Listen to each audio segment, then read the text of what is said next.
Batikang mamamahayag at showbiz reporter na si Christy Permin nagbigay ng kanyang opinyon hinggil sa issue na mag-asawang John Estrada at Priscilla Meireles. Sa kanyang naging pahayag tila di sang-ayon si Christy sa ginawa ni Priscilla na pangalanan ang babaeng nalilink ngayon sa kanyang asawa na si Lily Hallman. Ani Christy, mas lalo lang di umano pinalaki ni Priscilla ang issue gayong wala pa naman ebidensya kung totoong may relasyon nga ang dalawa. Unang-una yung issue ngayon tungkol kina John Estrada at sa kanyang misis na si Priscilla Meireles.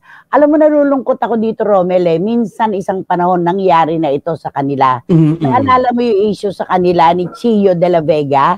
Yung girl, last year yan, yung girl na damay na naman sa ganito. Ano kaya ang dahilan bakit nagkakaganito si Priscilla samantalang ano pa ba ang hahanapin natin kung pisikal ang ating pag-uusapan pagkaganda-ganda? Maayos naman ang kanilang relasyon ni John dahil good provider si Johnny, di ba? Yun.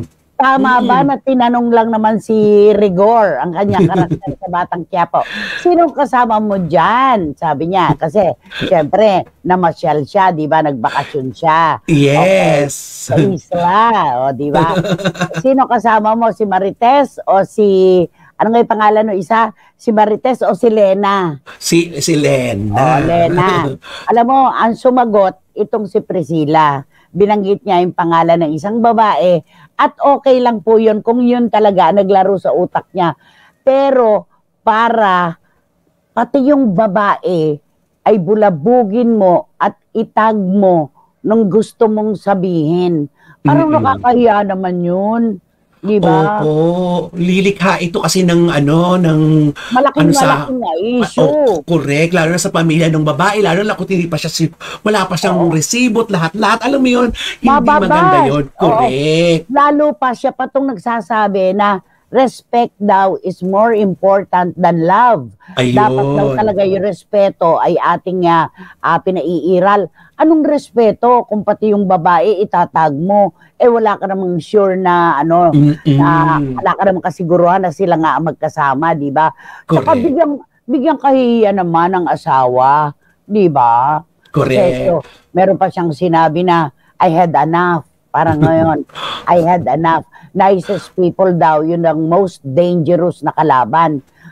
Ano ba to, di ba? Ang dami-dami niyang kuda habang nagbabakasyon siya sa kanilang bansa, di ba, sa Brazil.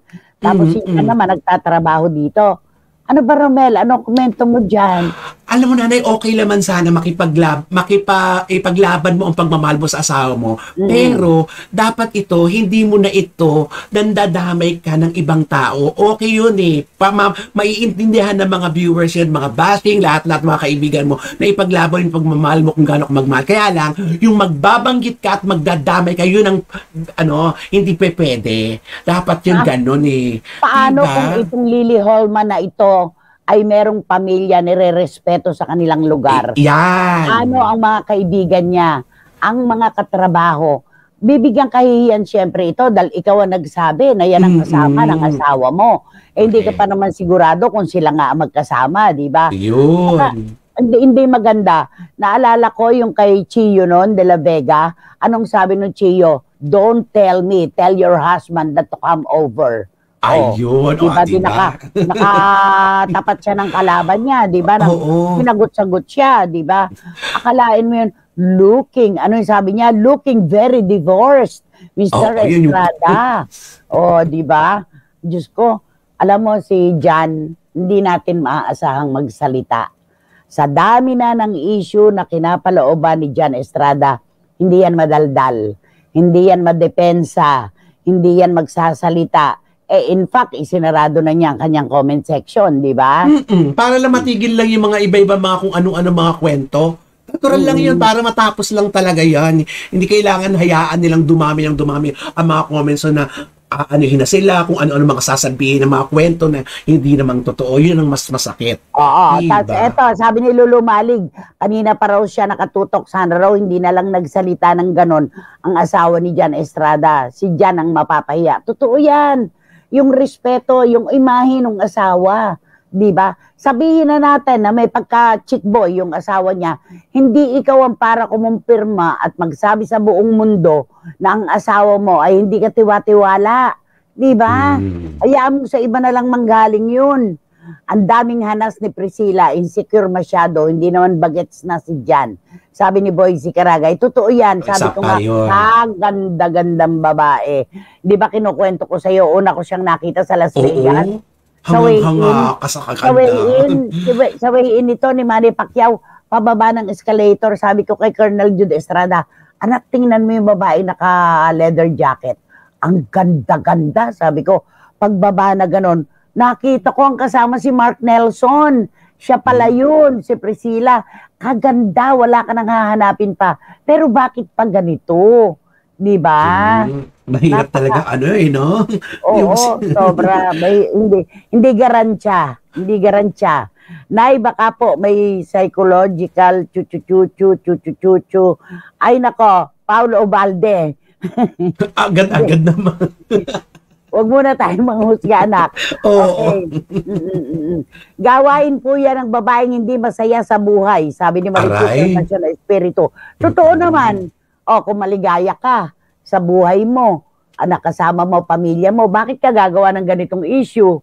Diba? Ibig sabihin, naliligalig ka, kaya nanliligalig ka rin. Oo. Napakahirap niyan. Eto, sabi ni Ching Bautista Silverio, I think may proof si Priscilla, that's why she mentioned the girl's name. She had enough, kaya nakapagsalita siya ng ganon. It's a recurring issue of cheating on John's part, allegedly. Anak, sana nga, talaga. Pero doon sa una, kay Chio de la Vega, napahiya siya Diba? Pahiya na siya doon Natapos din, diba? Hinamon siya ng girl. Oo, wala naman pala. Thank you, Ching. Dapat makontento na si Priscilla kay Jan. Good provider at family man. Dapat hindi siya kuda ng kuda. Napakaganda niyang babae. Insecure pa rin siya, sabi ni Tita Nene Olanday. O, di ba? Synopsis. Di ba? Napakaganda ng synopsis ni Tita Nene. Di ba? Yan, o.